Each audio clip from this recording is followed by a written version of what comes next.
Billy D. Bill! Gosh, 6 o'clock in the morning, every morning, Billy. Good job.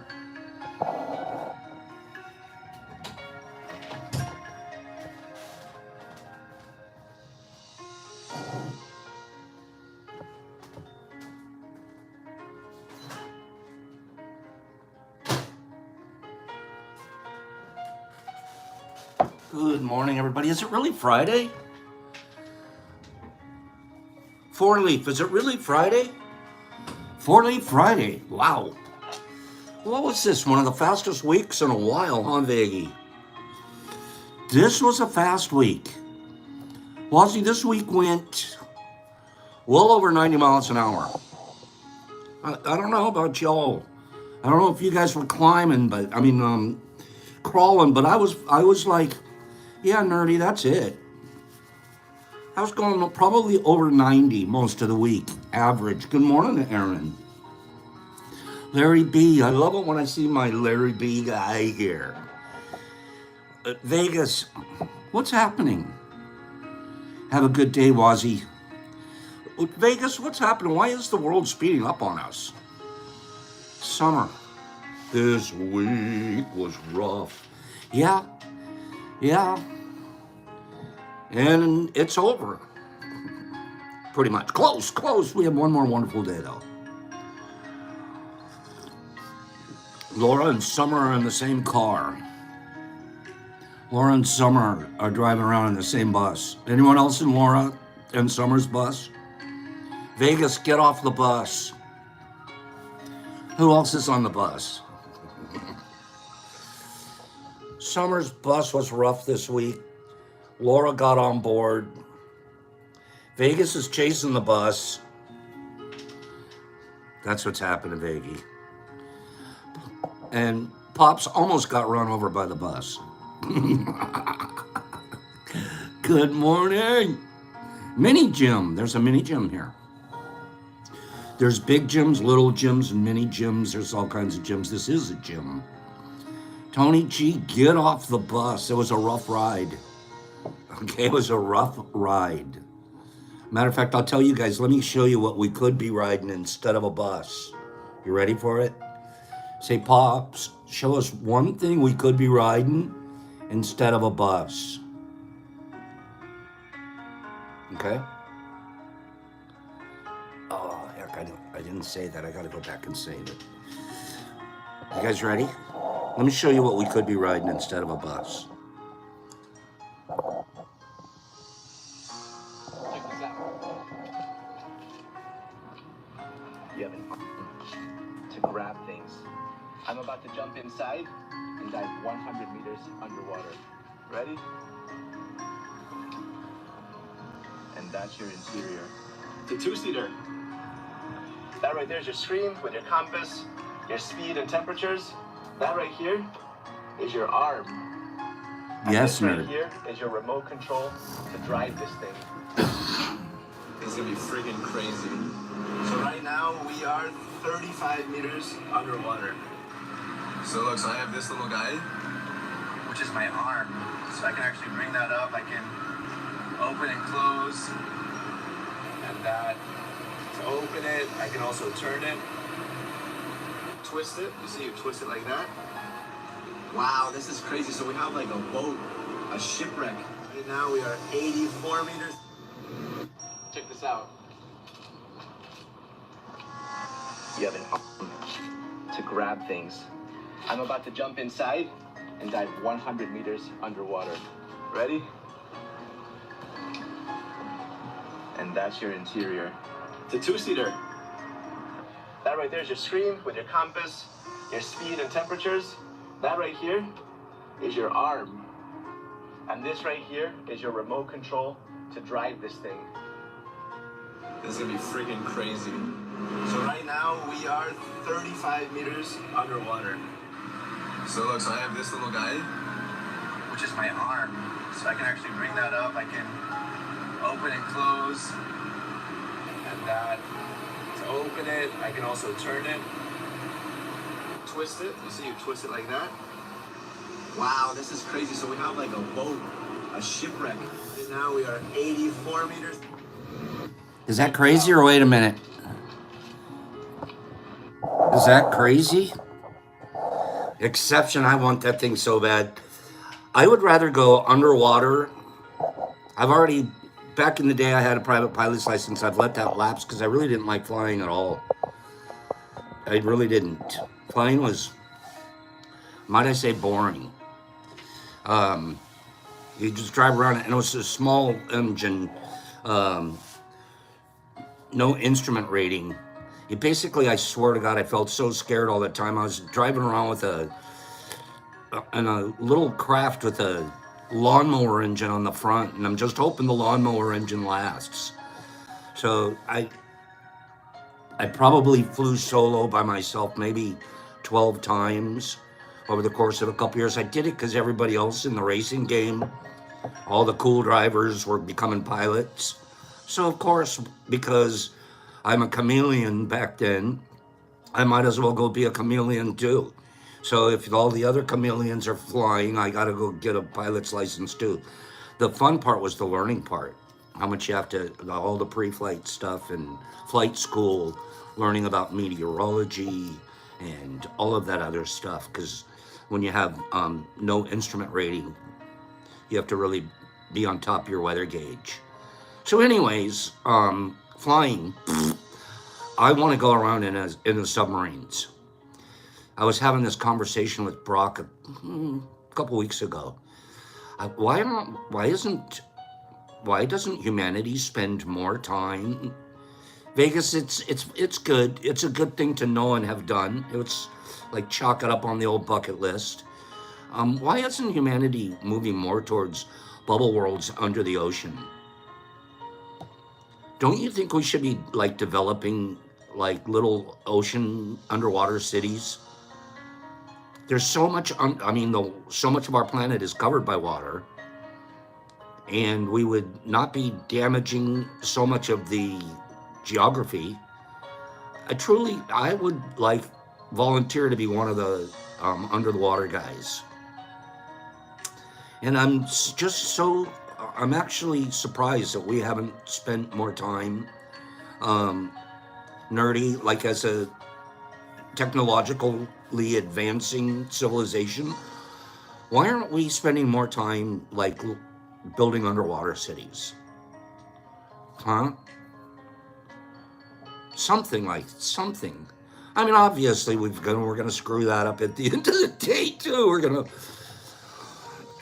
pollute the heck out of it somehow, but it gives us a shot at something for the next couple of centuries, right? And then especially with the global warming going on, maybe if we went underwater. I don't know what I'm talking about and what the challenges are, but I just feel like we could have bubble cities. Okay? Underground too. Let's go to caves. Let's go to caves or something. Okay? When Bob's challenging his inner Elon Musk. If I had Elon Musk's money, I wouldn't be SpaceX and I'd be Ocean X. I honestly would. I think there's more opportunities in Ocean X than SpaceX. SpaceX is a little sexier though. Wait, let me ask the ladies here. Which is sexier, SpaceX or Ocean X? Tell the truth. Which is sexier, SpaceX or Ocean X? There shouldn't be any children here anyways. 141 people here, that can't be. What's wrong with that number? Sarah's definitely going space. She likes spacemen. RX, he's going under to sea. Remember those on that, what was that old ocean movie show? Deep ocean knowledge prohibited. Ocean is cooler, exceptions go on ocean. Michael Allen doesn't care as long as you're a billionaire. Free says you got it, sex is all over space.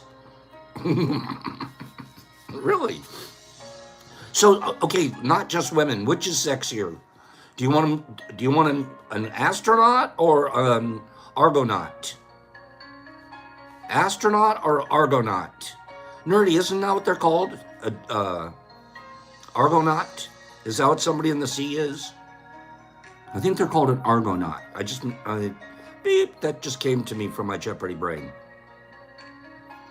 I want to show you guys something Michael Allen sent me. Vegas, it's kind of a hard call, huh? Vegas, Pops, I don't know. They're all pretty sexy to me. Vegas, you and I would go for an elevator operator, okay? They don't have to even have a... Vegas, you and I, we're happy with just the elevator operator, right? We don't have to go get no knots of any kind.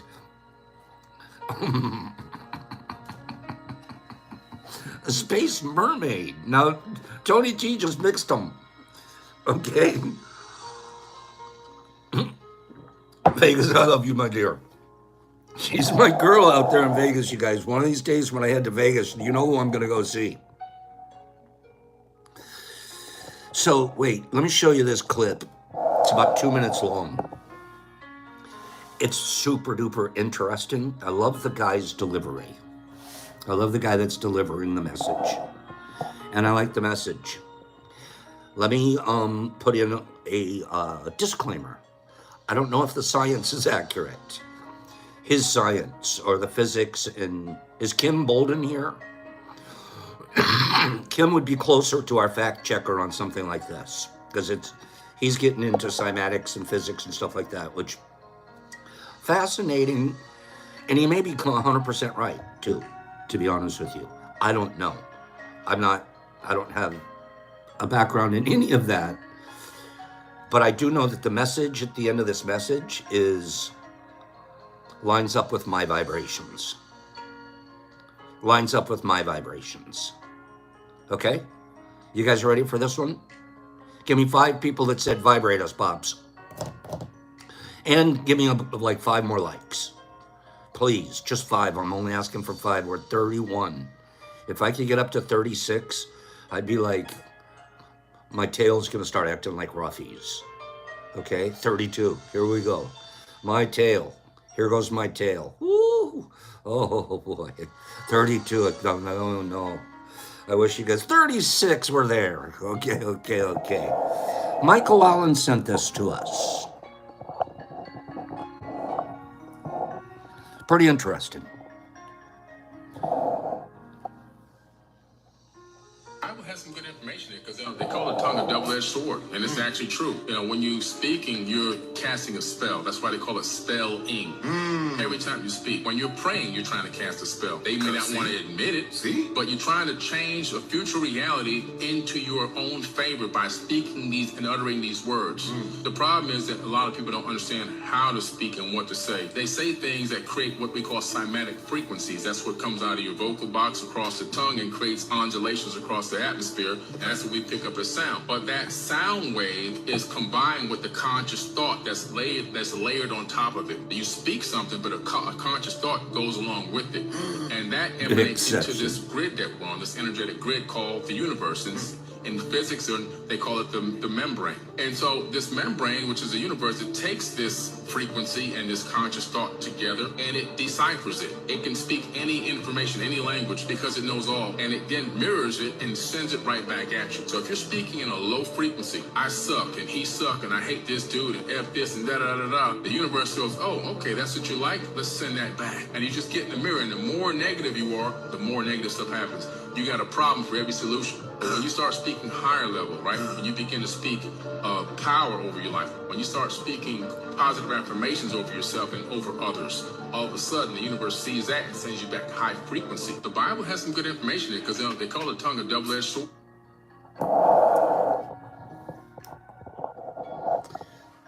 Thoughts. Things that make you think. So, I'm totally dialed into where he's going with the power of the word. And our words obviously create vibrations, right?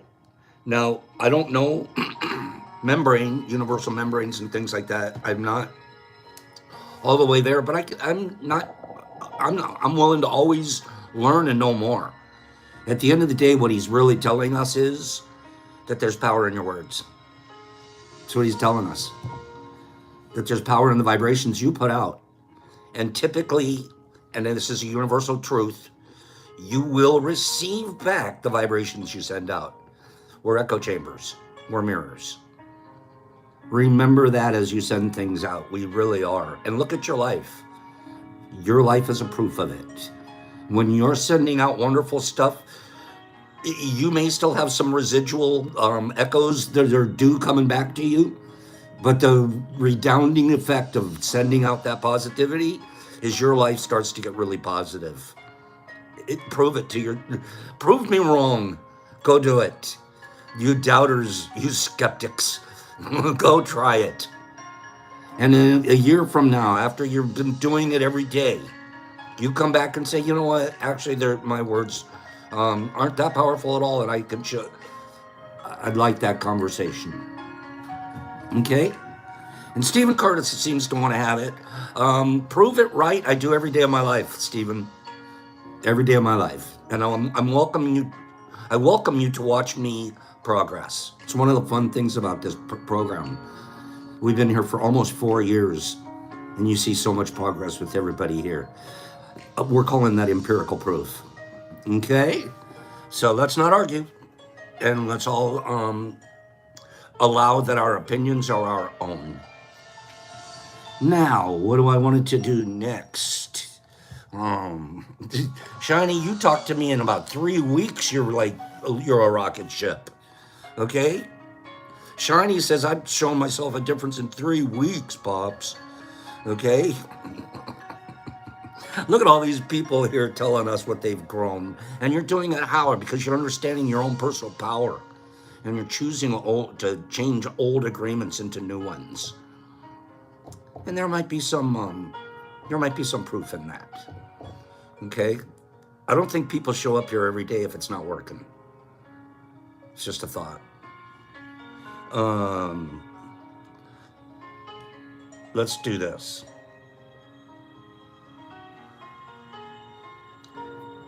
I didn't know this. Hey, I didn't know this. Did you know?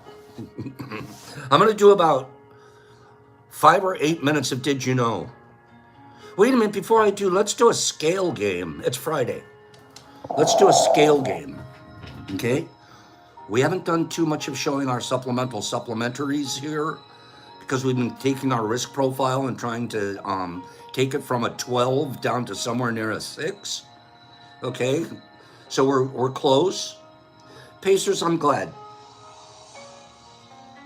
Let's do this right here. Badgie showed up. Badgie's good with the scale too, so be careful. Did you know how much this weighs? Don't say it yet, please. Don't say it. But I picked out a bomb. I picked a bomb out of the bag. Bomb out of the bag! And I'm trying not to show too much supplementals here. I think we know why. But at the same time, I think I'm going to go ahead and show you guys a supplemental right here that's on the scary side. It's a boo. It's a ghost. It's not meant to be scary, but it could be scary. Okay? This is our little fellow right here. Imagine how big this was before we dried it. And it lost 90% of its volume. Okay? It lost 90% of its volume. Imagine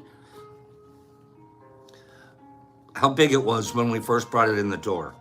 I'm not counting anybody's numbers right now, so if you're saying numbers, you're kind of please don't say any numbers because I don't want to get mixed up, etc., have problems. So and wait till I ask, please, because I don't know the answer yet, Tony G. I don't know the answer.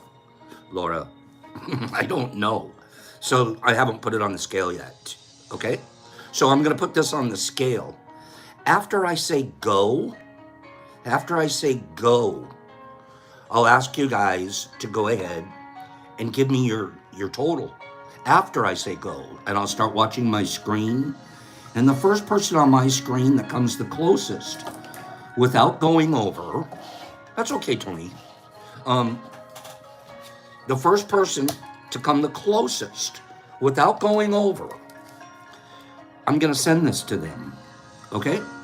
So, go. Go. I'm looking for in grams. In grams. How much does this fellow weigh? Closest without going over. Only answer once. Only answer once. That's another thing. Please, please, please. Only answer once. That gives everybody a chance. Okay? Only answer one time. And I would appreciate that very much. Closest without going over. First person on my screen to say it without going over. First person, JJ Broham. JJ Broham. JJ. 4.47. JJ Broham. Congratulations to JJ Broham. JJ, send me your address at the DetroitMushLab.net. That's a website. You scroll to the bottom of that. There's a way to reach me with an email. Send me a quick email with your address, and I'll send this bomb to you. JJ Broham. Thank you, JJ. Congratulations. There'll be another one. We're gonna scale away another one. He's a never winner before, Streety. Yep, I've never sent JJ anything before, which is a great thing. I'm so happy. We also have another one of these fellas we're gonna scale up and give away. And we also have, we're gonna do a book, one of our books, the 4 Agreements, and a little supplement package to go with the book. Okay? So that's what we're gonna do. In the meantime, did you know? Let's do a couple did you knows, and then we have other stuff to do.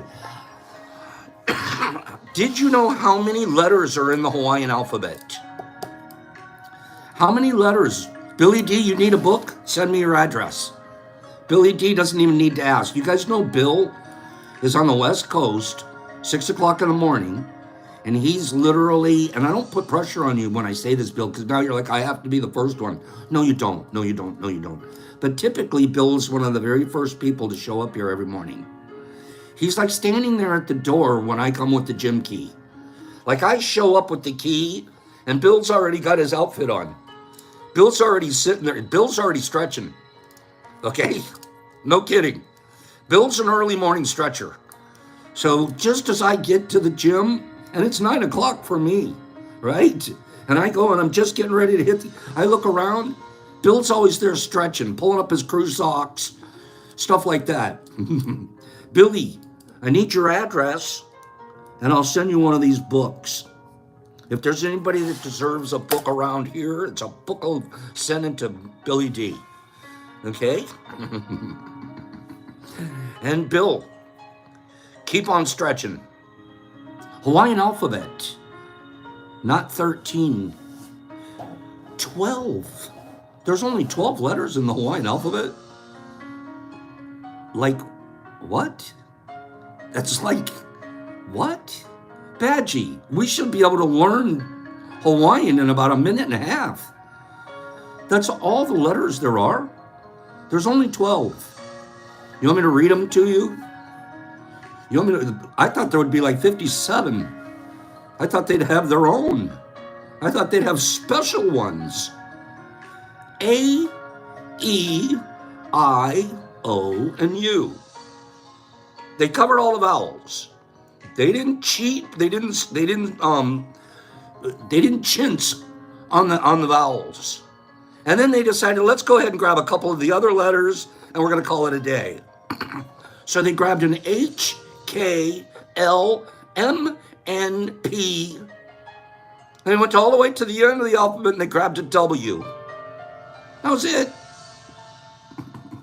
Oh, that's a good one, Carl. There were more, but they got laid off. That's funny. Well done. A-E-I-O-U-H-K-L-M-N-P-W. You can spell every word in the Hawaiian language using those 12 letters.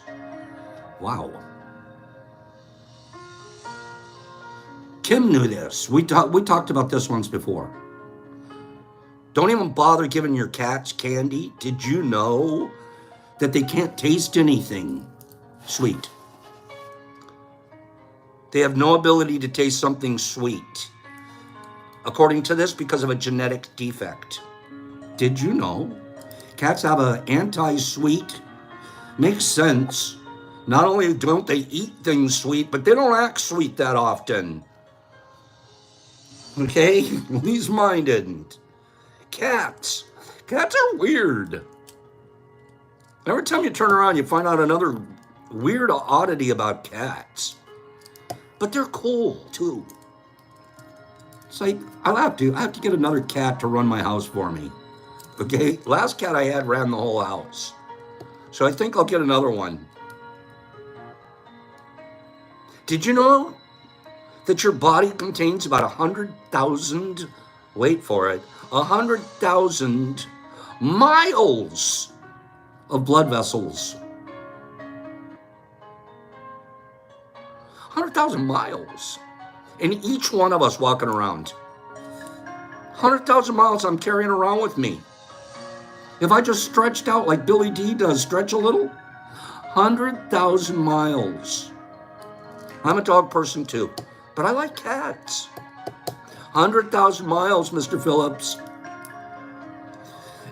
I like that word, intricate.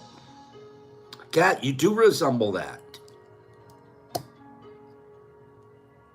This is a crazy genetic story. Are you one of them? Are you one of these? You might be. 16, there are 16 million people alive today. Did you know that there are around 16 million people alive today that are direct descendants of, wait for it, 16 million people. That's a lot. You could be one of them. 16 million people alive today that are direct descendants of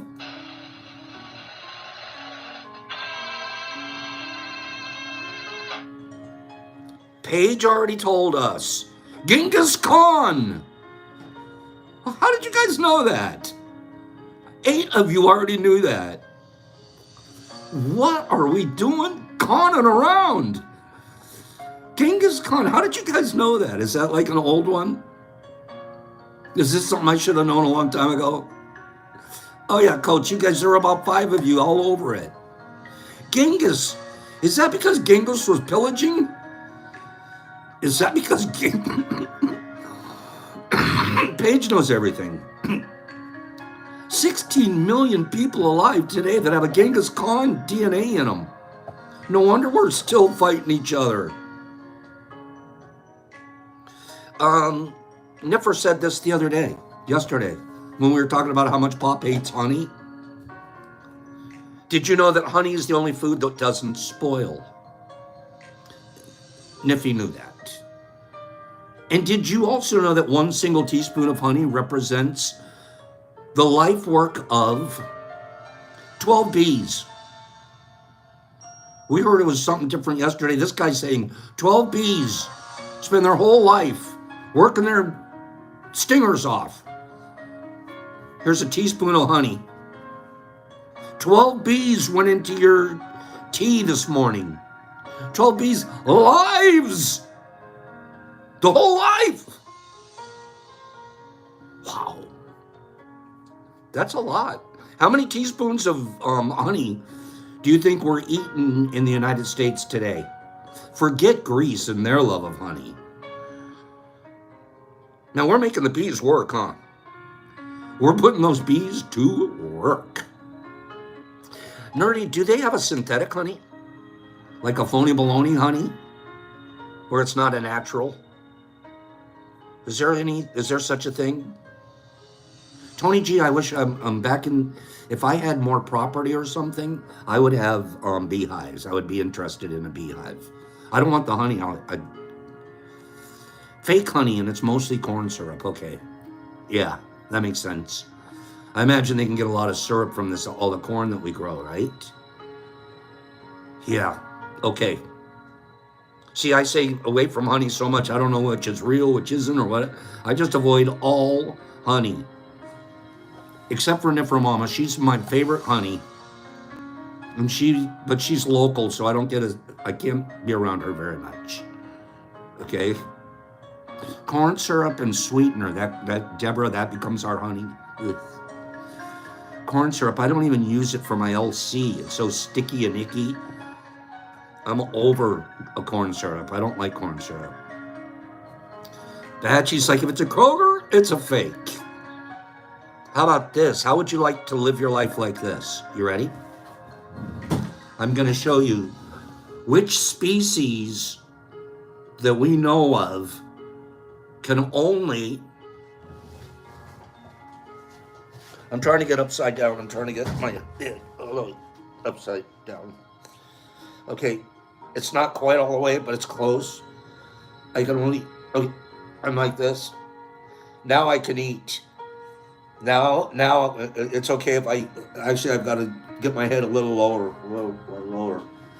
Now I can eat.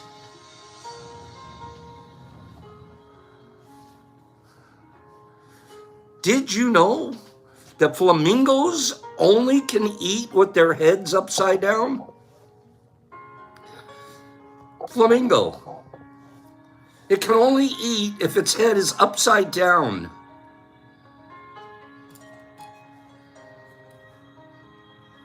And then it turns pink because of all the shrimp stuff and everything else, and the algae and stuff that it's eating, right? Upside down.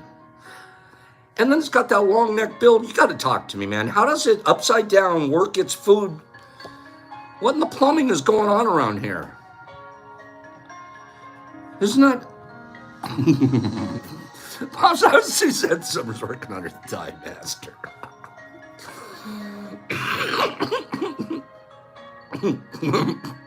Did you know? This is a crazy one. This is a crazy one. I don't even understand how this could be true. How could this even be true? Did you know? This is impossible. This can't be true. Unless you're going prehistoric, wait for it. I'll give you the one way out. Did you know that the lighter was invented 10 years before the match was?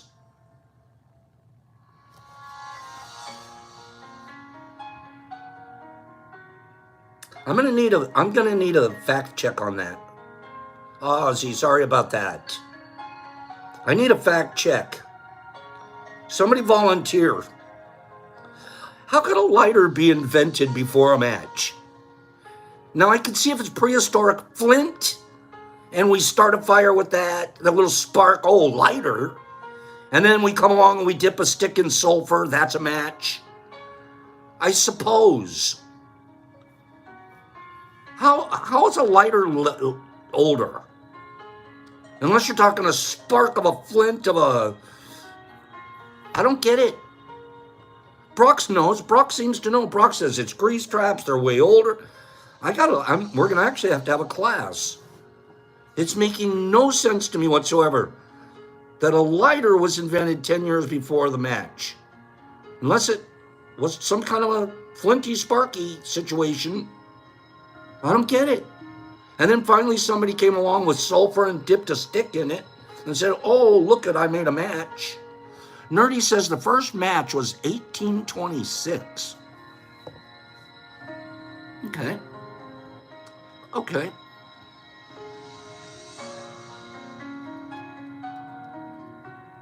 This one bears more looking into.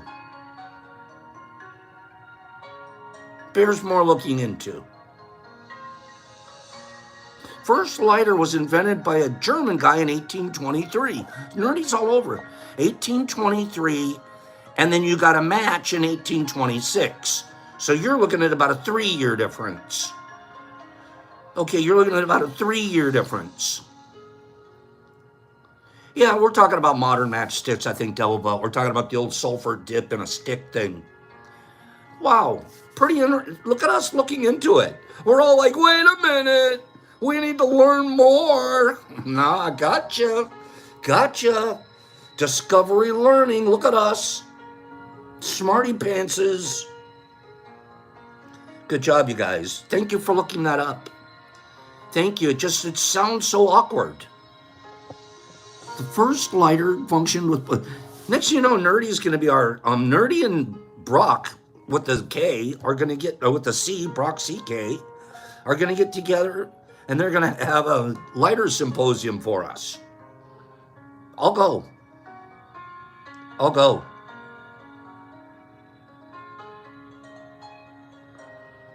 Okay, wait.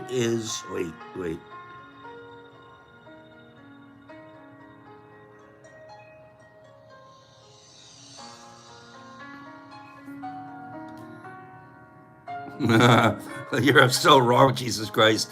When was the first who lit a fart first?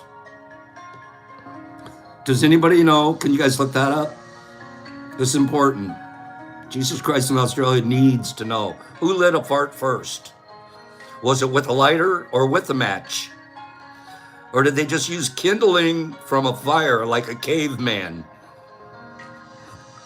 Okay, that's got to be on the Google somewhere. Okay. There's a reason this isn't. It should have happened shortly after the discovery.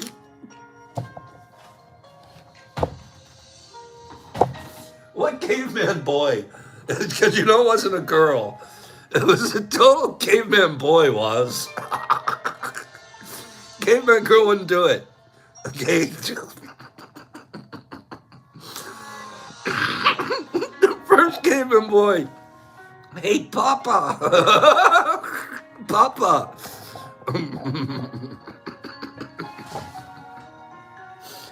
Why would they even think of it, Free? Nobody could do it deliberately. It had to have been an accident. First time out, sit too close to the fire or something. You got your aim the wrong way. And the whole tribe's like, what the heck just happened? Like, little boys like running around with this fur on fire. What'd you do? Oogie? I don't know, Daddy. I pooched. Oh, no. I can't believe this. Why are we talking like this? We're terrible people. There's so many other things we could be talking about. But think about it, the first caveman. I'm smoldering pops.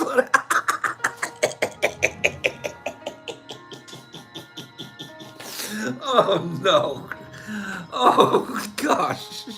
The first time. There's always a first. There's a first. Albert Hoffman had no idea what that acid trip was. Like, can you imagine the first part? You have no idea what just happened.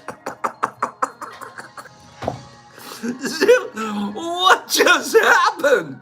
We've grown up with the knowledge. We're like one or two, and they tell you that was, but your first one, especially if someone doesn't know what to tell you, they're going, whoa, too? Oh, my goodness. Oh, stop it.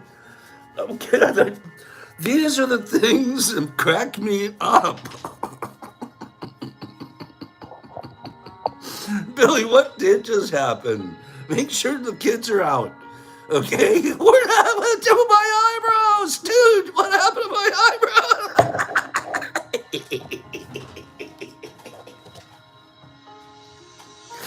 First of all, a caveman doesn't call the other caveman dude. That's like... Oh, God. I don't even know why I'm so carried away with this. This is so wrong. Okay. All right. I'm still seeing the little boy running around the campfire. And the whole camp's like, what the hell just happened?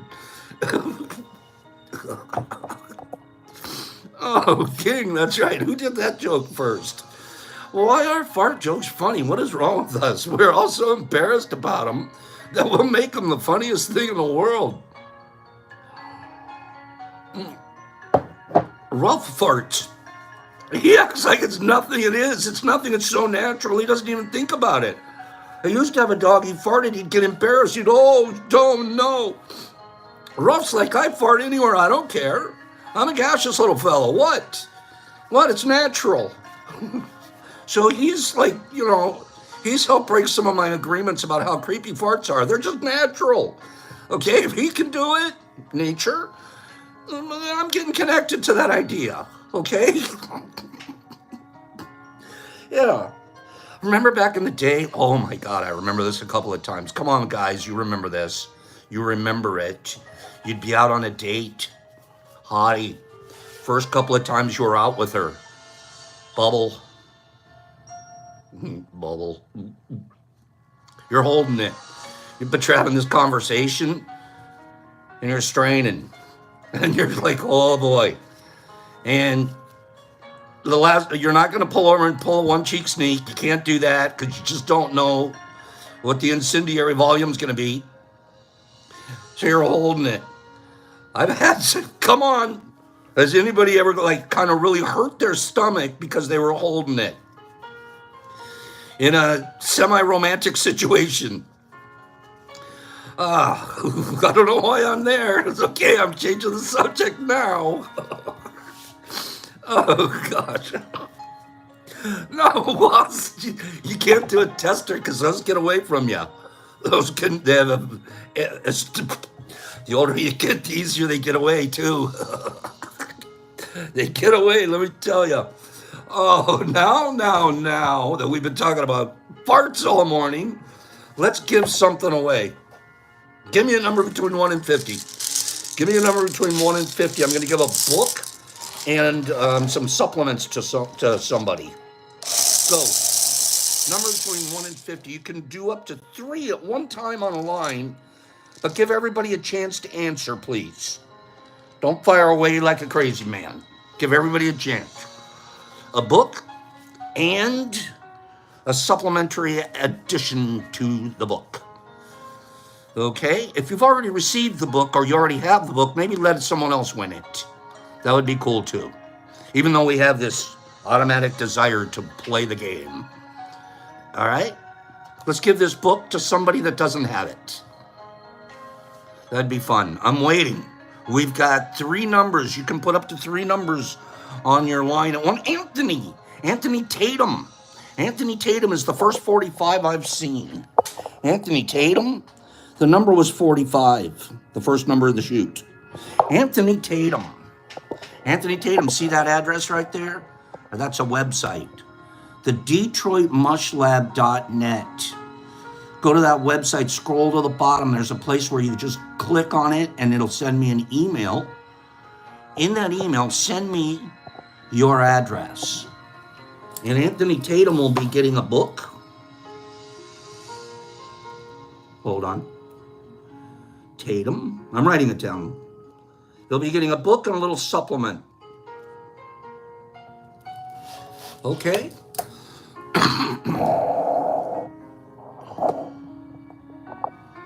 There we go. Okay, we'll do one more giveaway here. We're going to give away another big, nice, chunky piece of fruit. Beans, the wonderful fruit. The more you eat, the more you toot. The more you toot, the better you feel. So let's have beans for every meal.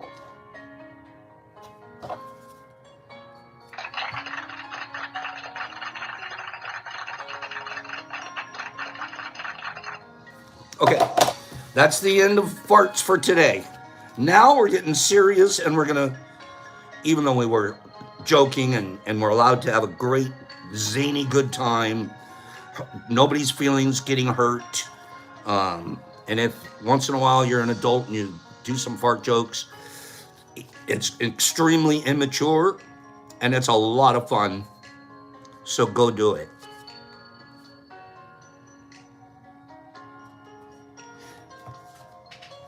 Book The 4 agreements. I'm on page 43. I'm starting it just a little bit early today so I don't drone on and on and on and on. Catzilla, I'm going to be on page 43 to start this morning. Well, on page 43, we're still talking about the first agreement, which is to be impeccable with your word. We've established a foundation for the last couple of weeks about the power of the word. The negative magic we can affect with it, with our tongue, with our words, and the positivity that we can as well. We talk about matote, the fog of the world. We talk about gossip and how we poison one another as a normal course of communication in our civilization. It's very normal. We talk about how the more you practice being impeccable, the easier it's going to be to spot the things that would fog you, were you to accept them as agreements. It starts becoming a lot easier. You become a fog pilot. You can get around. You start avoiding the spots that you know are foggy. You don't even go there. I have a couple of foggy friends. Every time they reach out to me, they're puffing fog at me.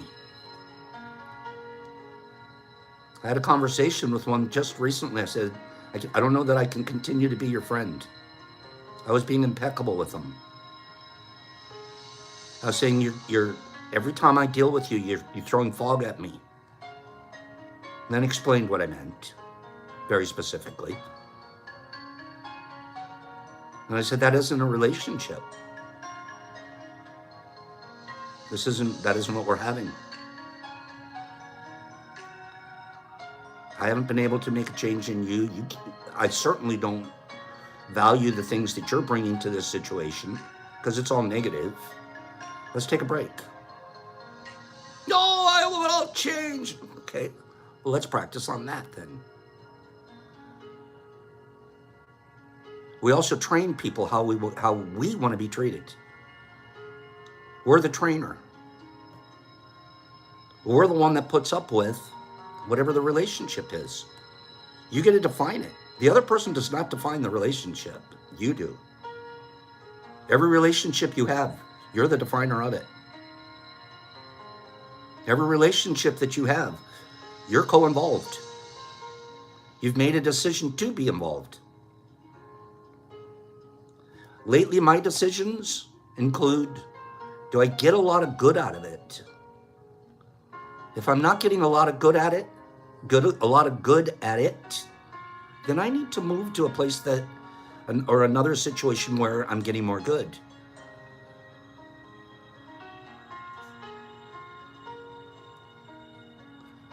Every time we find out how much power we have, we get more power. Especially if we use it correctly.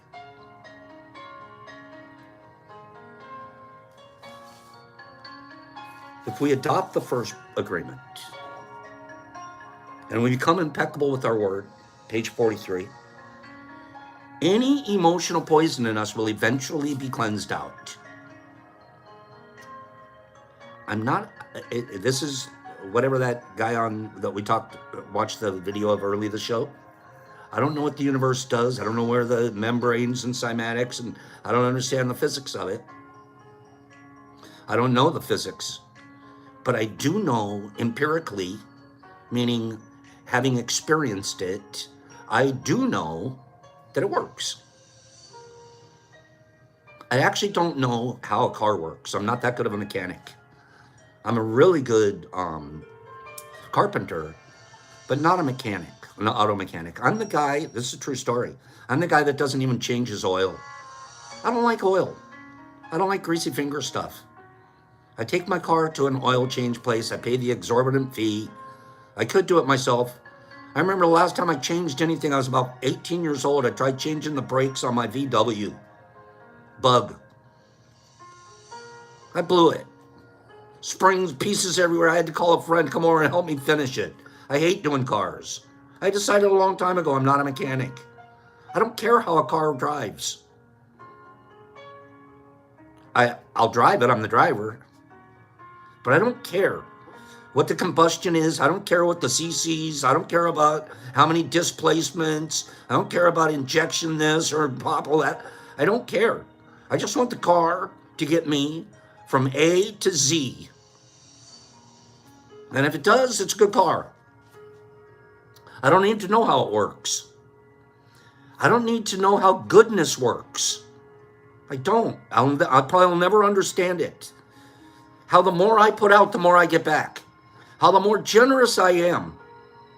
You know, when I was ungenerous, when I would hold on to every little thing I had, more seemed to fall away. When I started giving away as much as I possibly could, you should see what my harvest started becoming. I'm personally experiencing that. In just the 4 years of being a mushroom grower, I started giving stuff away. We do it here on our show. I don't do as much right now because I'm trying to keep a low profile.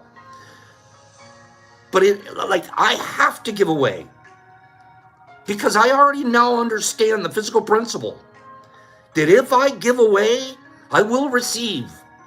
If I keep my barn full all the time, it's just going to turn into mold and rot, and nobody's going to want what's in that barn anyways.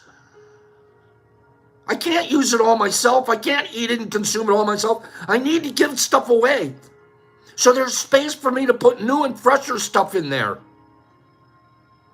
And our civilization didn't teach us give. Our civilization, our culture, our mitote taught us take. And empirically, we find out if I give, I've never had an empty barn. I've never had an empty barn. When I'm taking, my barn turns into a trichoderma overnight. And then I wonder why. Well, I don't anymore. But the old me, oh, that's not fair. I screamed to the universe. Fair? What did you give? You're just getting back what you gave. You're just contaminating everybody you're around, so you just get a little back. Fair?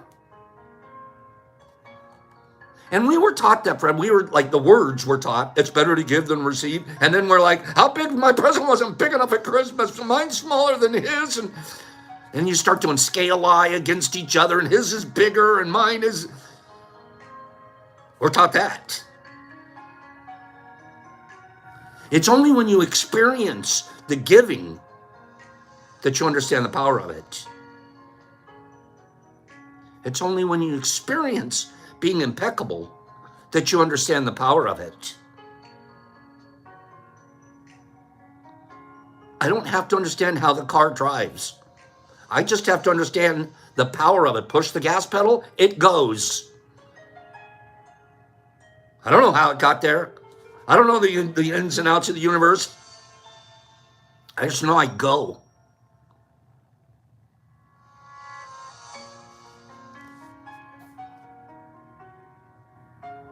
Eventually, the emotional poison will be cleared from our mind and our communication. That's the key. We stop communicating in a less than impeccable way. Your whole communication skills change. The words you use change. The reason you even speak change. I'm only going to speak because I want to build somebody up. I'm not going to speak because I want to tear them down. I'm not going to speak because I want to lift myself up over somebody else. I'll naturally be lifted. And if I'm not, that's okay too. I got a barn to worry about. I got a whole bunch of people that I want to give stuff to. That's what I'm worried about. You start changing your relationships completely. This guy says it, and it's true. You even change your relationships with your cats and dogs.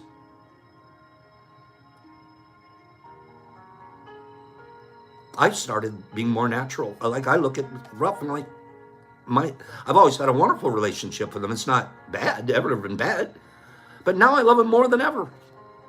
I really do. I understand his nature even more. I watch him. I pay attention a little more.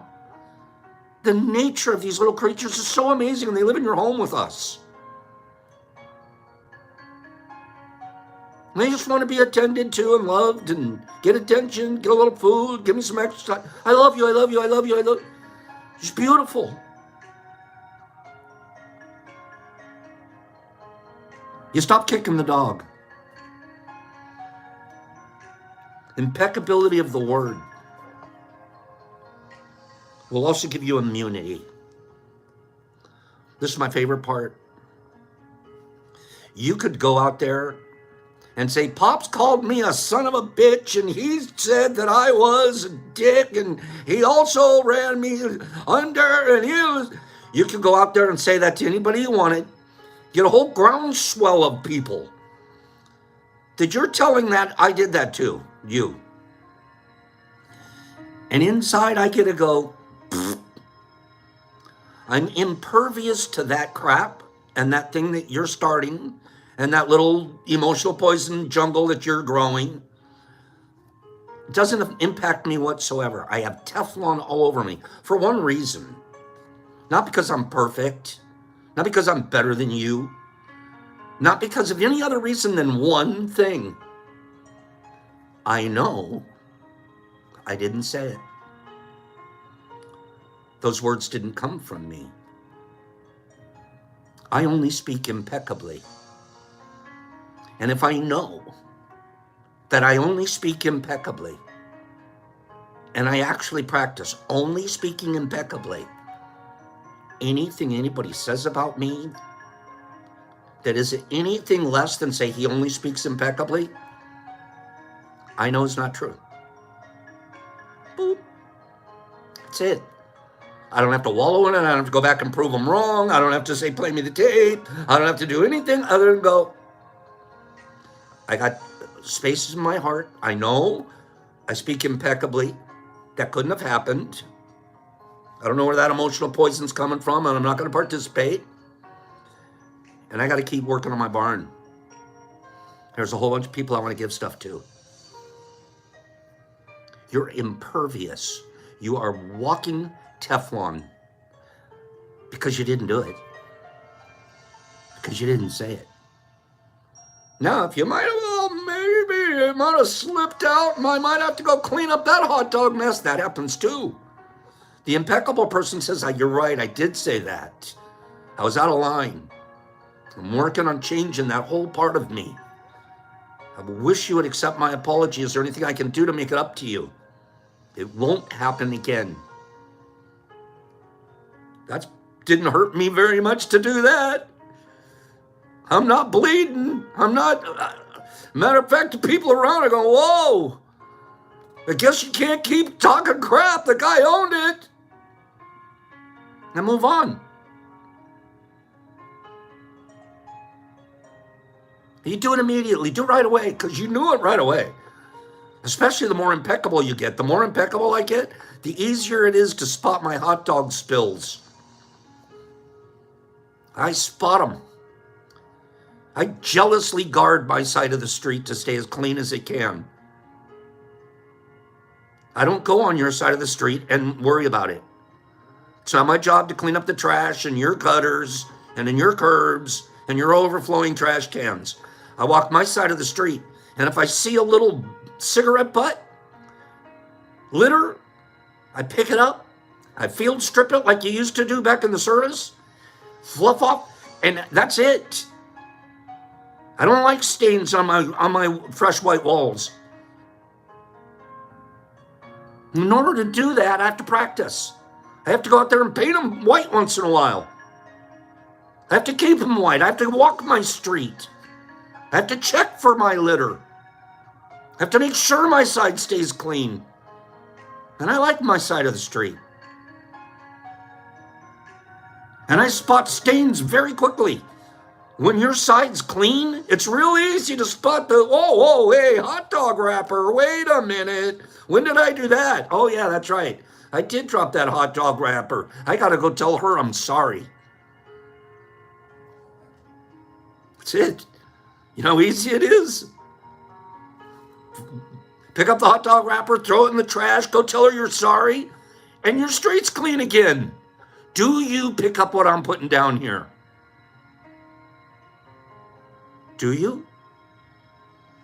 Are you picking up what I'm putting down? We create that street by the power of our words, the things that we do and say. That's how our street gets to be clean the way it is. I jealously guard my street now, because I've lived in a street that's been filled with overflowing trash cans. I did it. I've lived in a street nobody else will even visit because it's so full of crap. I created that street. I've lived in streets that stunk so bad because I would just pee out the window on my life. I've lived in that street. And that's why I'm honestly telling you guys, it's not even that hard to get off that street and into another, just clean it up. So much of it cleans up just, boop, all of a sudden you look around and go, wow, I don't even remember painting that wall. It looks pretty good now. Yeah, because you're practicing. Right, Deborah? You sleep better. I look around my street before I go to bed. Is there any hot dog wrappers? Did I leave anything behind? I wake up in the morning, I go to tea. I say, I don't want to show up at tea with a bunch of crap on my street. Otherwise, I'm a hypocrite. Does that make sense? Give me 5 people who said, that makes sense. Impeccability of the word gives me immunity. I have immunity. I have immunity from gossip. I have immunity from emotional poison. I had a person write to me 3 emails in the last 2 weeks, long emails. The 3rd email was finally, I don't even understand why you aren't replying and why you're not practicing what you preach on T. And you're crying for the attention that I didn't give him on the first 2 emails. The reason I didn't give him attention, the reason I avoided the first 2 emails is because they were full of emotional poison. So after the 3rd email, when the accusations were coming in and I'm looking at it going, I'm immune. I didn't do anything. All I did was ignore it. It gives me a lot of immunity. You know how immune you get when you just ignore the crap? Don't participate. You're graduating into immunity right there. But finally at this one, I wrote back very kindly. I deliberately didn't write back the last 2 times because I ignore gossip. May I ask, based off of this email that you're sending me now, long complaining email, may I ask you, this is all I said, what can I do for you? How can I help you? Those 2 lines. What can I do for you? How can I help you? Within 3 minutes, the answer comes back. Oh, I don't want anything. I just wanted you to know that. I just needed attention.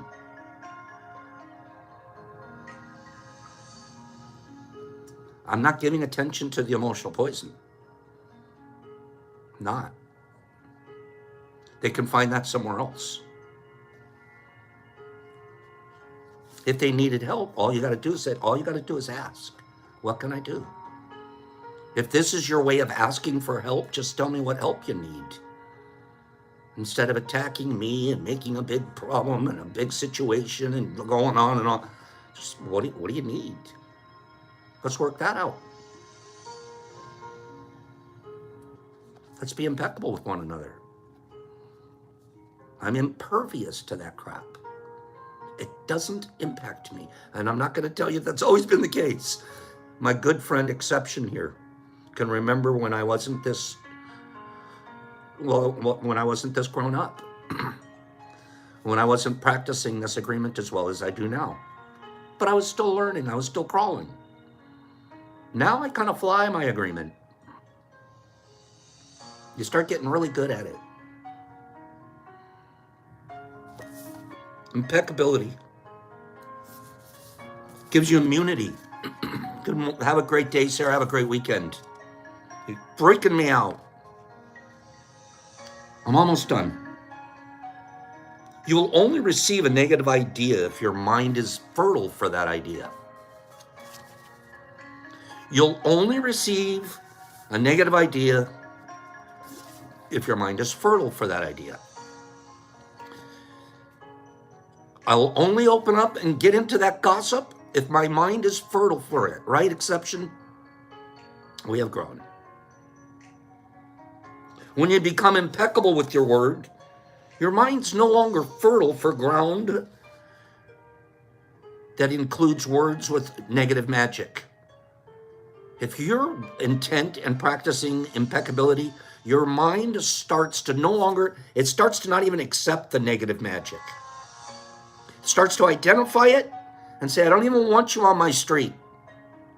You're just going to throw something at my white wall. I'm just going to have to come behind you and paint and clean it up. Because I'll be involved.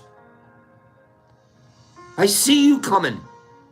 You're not allowed on my street. You don't get in my mind. And you see them coming. And you stop wanting them. Right now, the matote of the world kind of makes you want them. Kind of makes you want more gossip. Kind of makes you want to talk about somebody. Kind of makes you want to grovel and grumble. Kind of makes you want to squeeze your way to the top. Yeah. It's because your mind's fertile for it. Look what you watch every day. Look who you hang around with.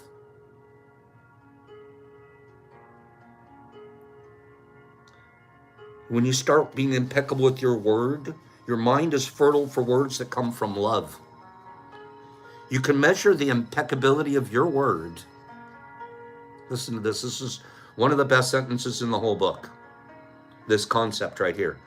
How impeccable am I being, Pops? Am I really being impeccable? How much do you love yourself? Is the answer. You can measure your impeccability by your self-love. What does that mean? That means you start getting very, very proud of yourself.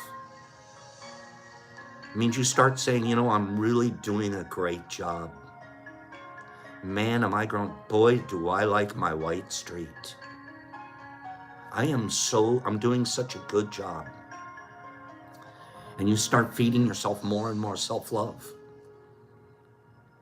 And then when you blow it, you go and say something stupid and you use the power of your word in a negative way, you kind of start like, oh man, I can't believe I did that. And you give yourself a little kick in the head.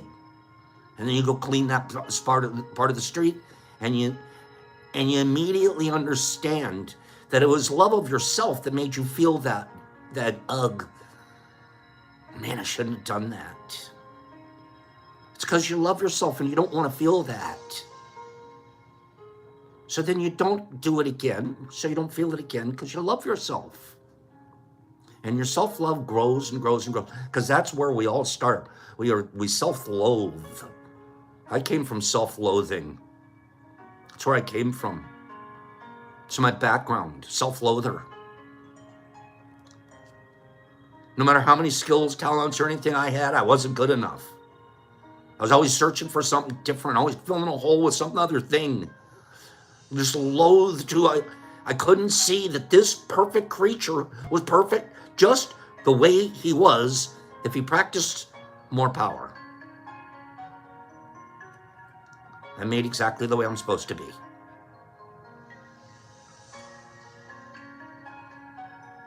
And it's a breakthrough.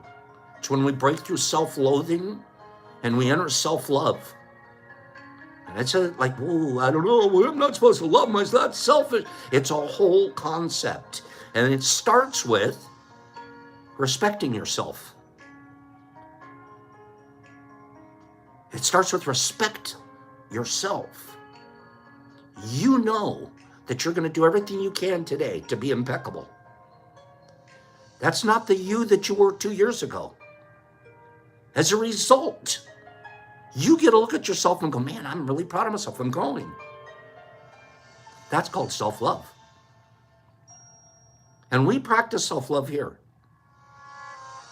We preach it. 2 months ago, that's all we did a whole month's worth of love, self-love, love, self-love.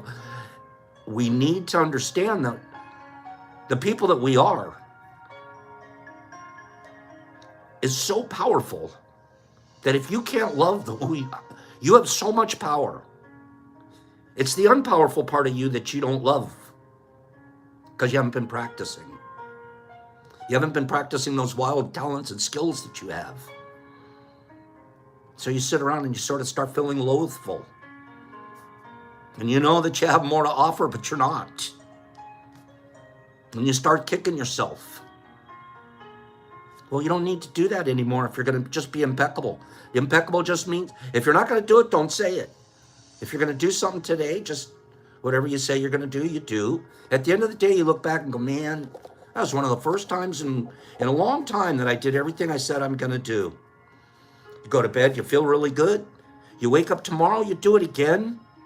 And you start practicing, and it becomes easier and easier. And you start loving yourself. Do you guys believe that?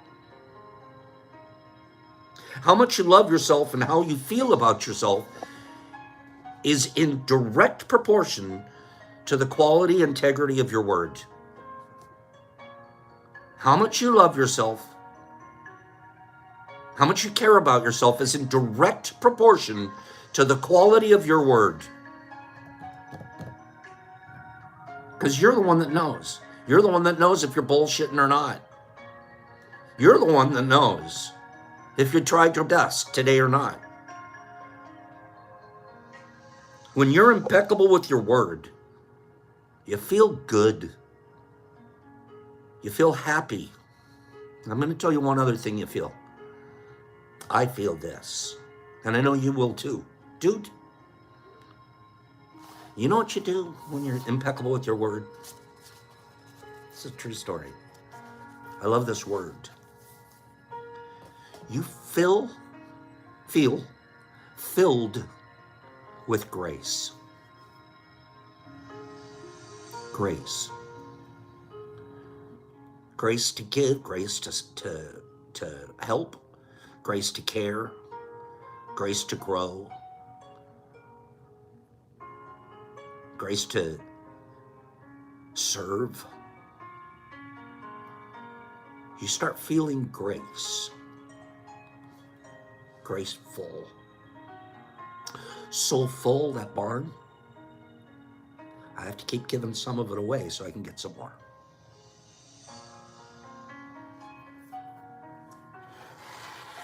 Impeccable word. Let's keep practicing it. All of us. Let's do a final giveaway for the week here. And a nice little, that's right, Calico Kid. I like the way you put that. Here we go. We're going to give this fellow away right here. This beautiful little blueberry. Okay, let's get this blueberry going.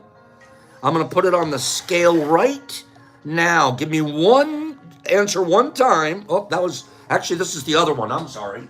That's the same one. Here's the new one. Here's the new one. Here's the new one. Sorry about that. Sorry about that. Okay? So you can answer one time. Being aware is completely part of the battle, right, Deb? Give me a number. In grams, how much do you think that fellow weighed? In grams. First person to come closest without going over. First person to come closest without going over. Please answer just one time. Give everybody a chance to answer. Okay, first person to come closest. Ooh, there's one person super duper close. Okay, so far I know who's going to win it. I'll give it a few more minutes to get a couple more answers in here. What the heck? How much do you think this thing weighed? Whoa-wee. Okay, we're really close. I got a guy that's super close on the number. I'm going to give 2 or 3 more. Give me 2 or 3 more answers here. 1 billion grams. No, not quite. Let's just go ahead. I think I'm just going to go ahead and award. Oh, boy. Oh, no. Somebody just snicked right in over the top. Just slipped right in. I'm going there. I don't think anybody's going to beat it. And it's the first one up. Boy, you were so close. I was about to give it to, I was so close. I was Edward E with the 4.8. But then Larry B. Larry B has to go popping in with the 4.9. Larry B said 4.9. If you said 5.0, it would have been over, and I don't think anyone else was going to add a 7. So Larry B. Larry, I haven't sent anything to you in a long time. This is going to be fun if I can send this to you. 4.9 gram Fruity McWoody going to Larry B. Larry, I think you know how to get a hold of us. The DetroitMushLab.net.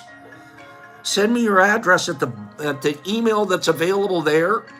And Larry B. Larry's been a good friend here. Larry, you're going to get this 4.97 Blueberry. Thank you very, very much. Okay? Larry B. Anyways.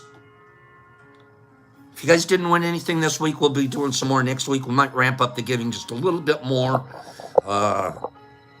Again, I'm watching my risk profile. I think you guys understand what I'm talking about there.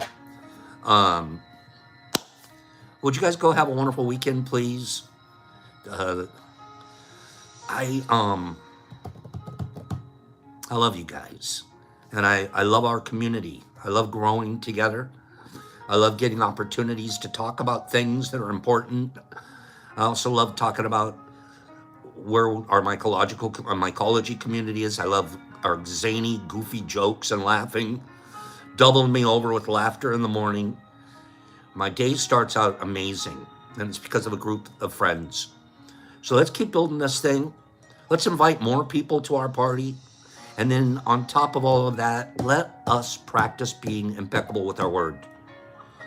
Bring to your own life the experience of self-love, because you know that you're doing the right thing with the mouth that you have. The words that you use, they will direct everything else that you have. Your words will guide and direct you. The people around you, love them with those words. The strangers, happened yesterday. We were driving home from the post office. And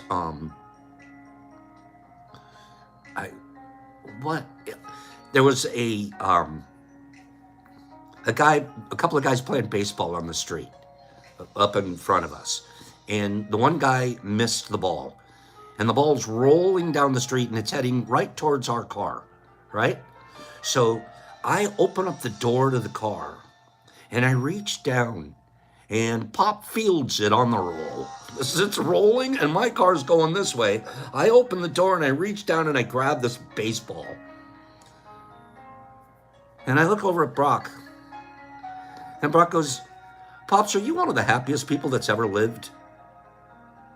Because then what I did was part of it is like I throw the ball back to the guy, and the guy's like, "Oh, that was a great catch," and that was okay. And these are strangers on the street. I know nothing about them. There's the joy of a moment of throwing a baseball to a stranger. The joy of a moment of throwing a baseball to a stranger, making it. He didn't have to run down the street. I was able to stop it. All of it, the dynamics of it. It's the silliest little interaction. Tiniest little interaction. His smile was huge. His friend looked the other that threw the ball and overthrew it. Huge. Me, I'm Mr. Sport Finesse. I'm the best that I can field on the roll. The whole thing. 30 seconds of human interaction, and I can feel every moment of it now. Because I'm not as numb as I used to be.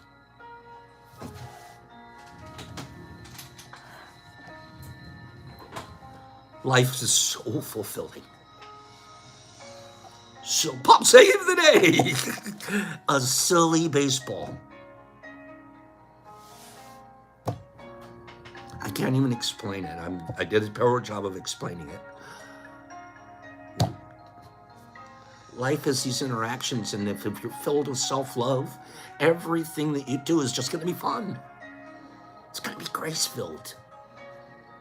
Just like having a ball as a kid, a little kid grabbing a baseball and throwing it. I'm not some grumpy old man driving down the street and goddamn kids throwing a baseball and almost hit my car.